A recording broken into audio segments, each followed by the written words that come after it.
everyone, wherever you are. So I'd like to present our current activities in outer loop land atmosphere coupled DA at ECMWF, and yeah, I want to give credit to all my colleagues. I've been working on this in the last couple of years. Also, it's a common effort across different teams: methodology team, reanalysis team, and coupled assimilation team. And what I'm going to present today is first I want to show you what is coupled DA and why are we doing it, and then at ECMWF where we're standing at the moment in our land data assimilation system and prepare it for outer loop coupling. And then I'm going to explain the infrastructure developments in our integrated forecast system.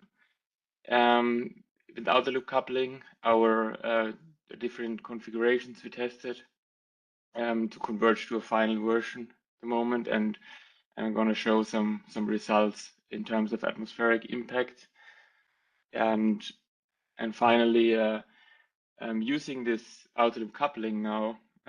So we have a capability with this infrastructure in place that we can eventually explore more surface sensitive observations, so surface sensitive for the land.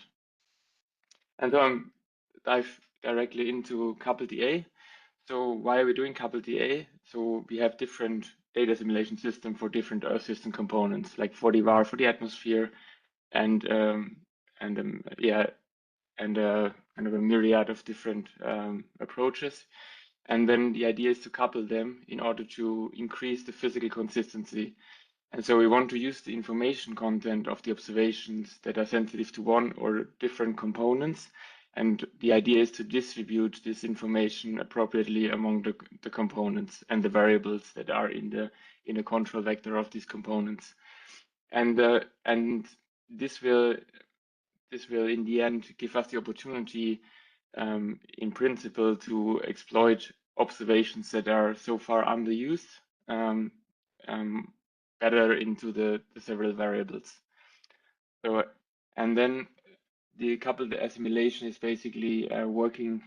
So it's distributing the increments across the components at different frequencies, so different temporal scales.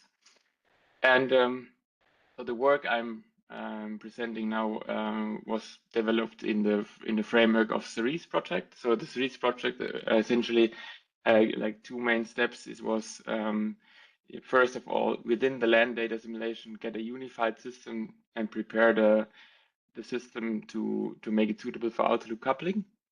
And then this is going into, of course, the operations forecast inside the ECMWF strategy, but also to create some knowledge or for the purpose of future analysis. So what kind of coupling coupled DA we have? So there is weak coupling. So in weak coupling, we have separate Earth system components, or we run separate DA systems for the components, and we couple them through cycling. So usually we have a data simulation window, and then we create an analysis in the separate systems, and then we couple them through a short forecast in cycling. And then on the other hand, we have strong coupling. So this is then we have all the variables, our state variables in one big system, and we jointly optimize the system and create an analysis. And now, what is outer loop coupling? So we have something in between. It's called quasi-strong coupling in the literature. So it's kind of we have still separate DA system, but we kind of want to more frequently balance the initial conditions within the same DA window, not only like in the weak coupling after it. And where we want to converge to, so in 40 VAR, we have an incremental formulation of 40 VAR that runs with different outer loops in the optimization. And yeah, we want to make use of it in order to create updated conditions in the several outer loops and put all the data simulation, the different systems of the Earth system components in the outer loops, and then create an analysis also in an optimization process. And so this is research for the next generation, so beyond era 6, likely era 7. So at the moment, where we are at our land data simulation system. So we have land data simulation system is at the moment a two-step approach. So first we have a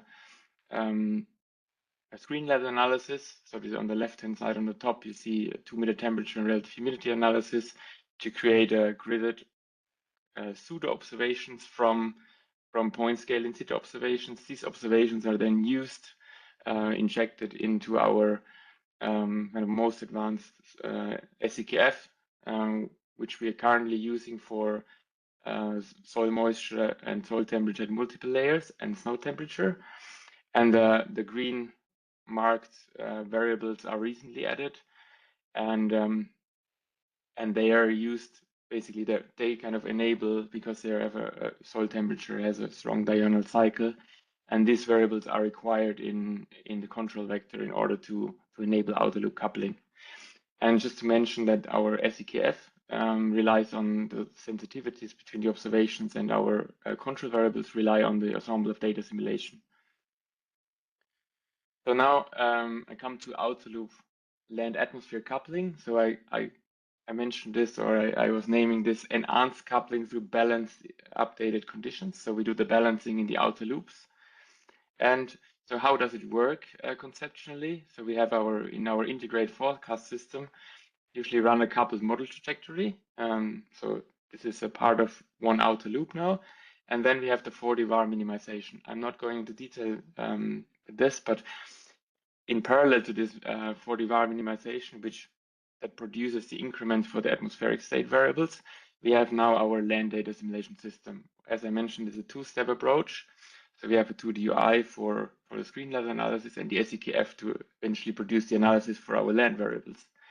And then, so in our model trajectory, we write out all the necessary fields for our for the land data simulation system at the appropriate times, so within the DA window, and then we produce from both, so the atmospheric update as it is done in current IFS, but also for the land update, and then we add this update in the beginning of the data simulation window, and then run the next trajectory for the in the next outer loop, and then we cycle this.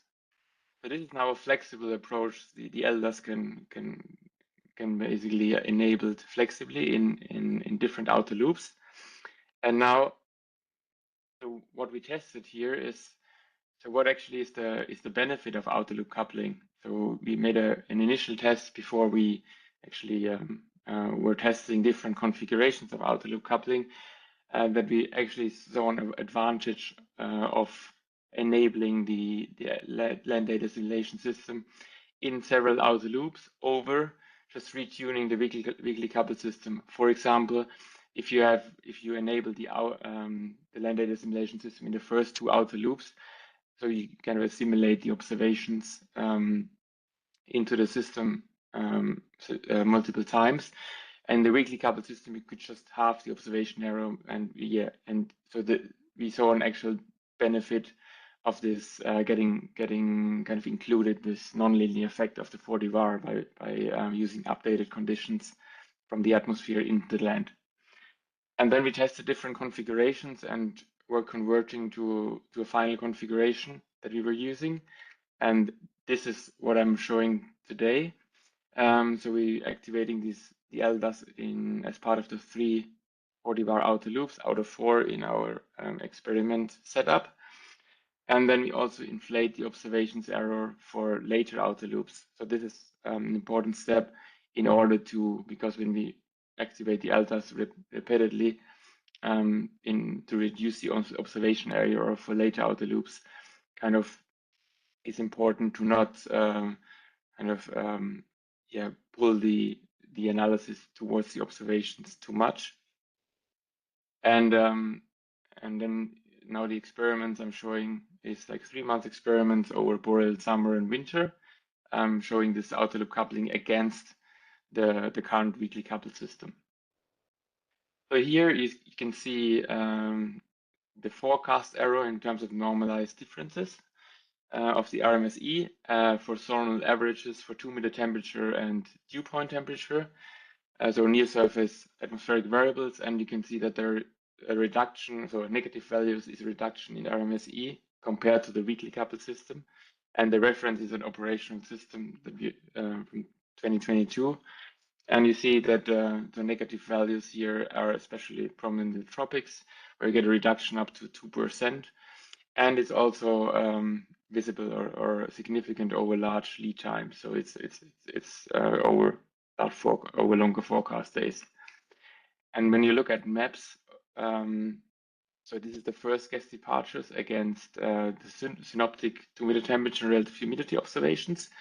You can see blue color is also a reduction here in the RMSE, and especially I want to pick out one area here. So we have widespread reduction, but mostly in the tropics, as also seen in these line plots here, we have even more reduction. And I just want to point to this area here in Western Africa that I'm coming back to now. So it's so these were atmospheric scores I was showing, but now looking at the interface, because we increase or enhance coupling should benefit the interface.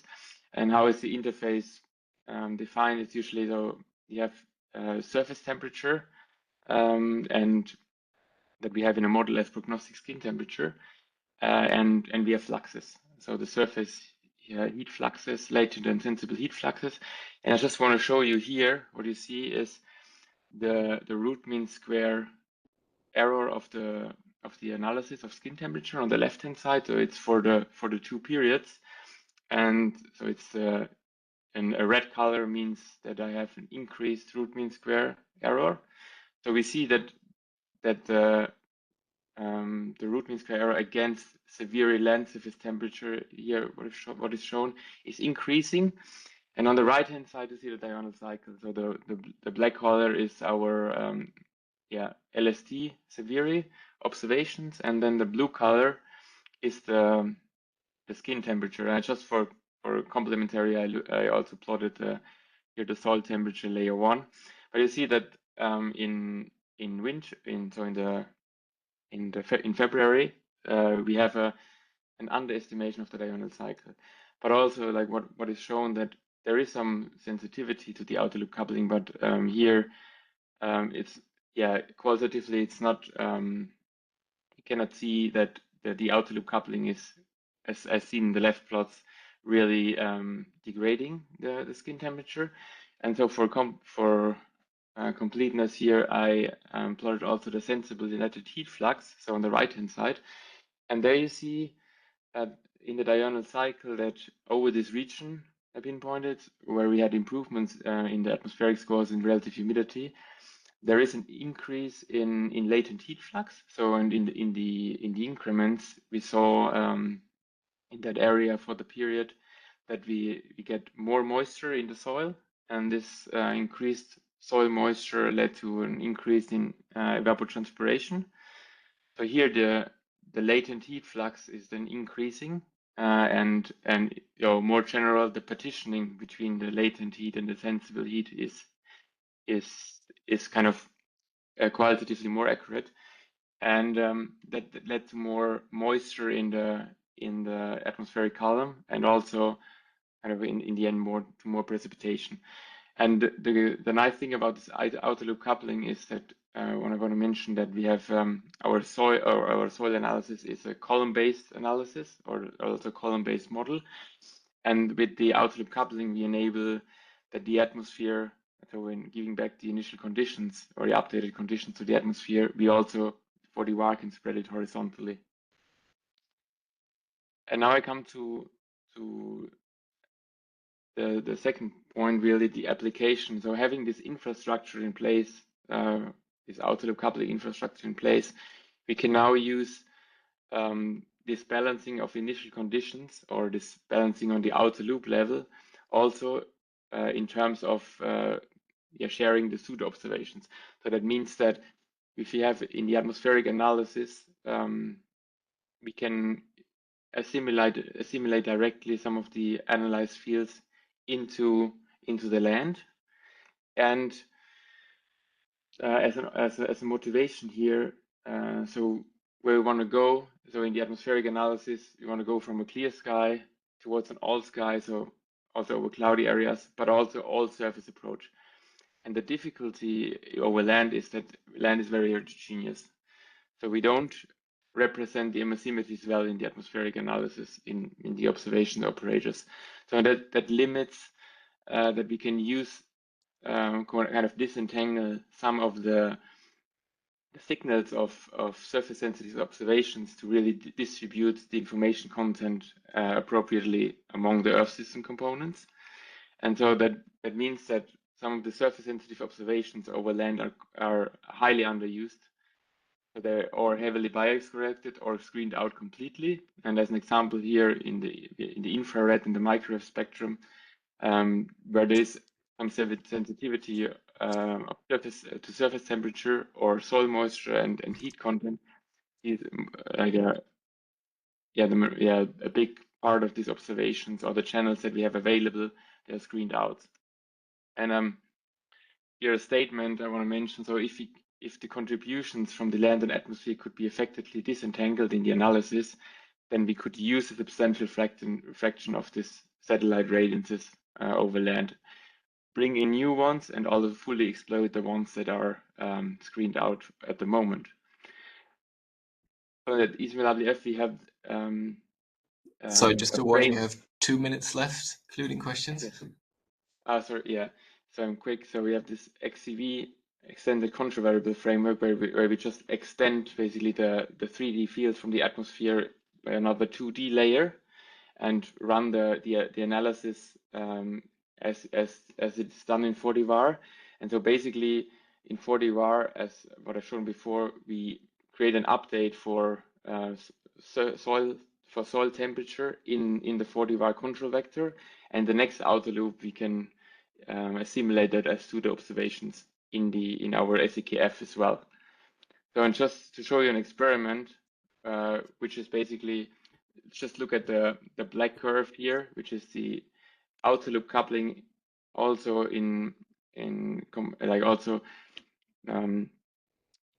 together with the assimilation of the XCV variable, and we see that we have a good signal of improvement here for using the pseudo observations and balancing the initial conditions at the same time.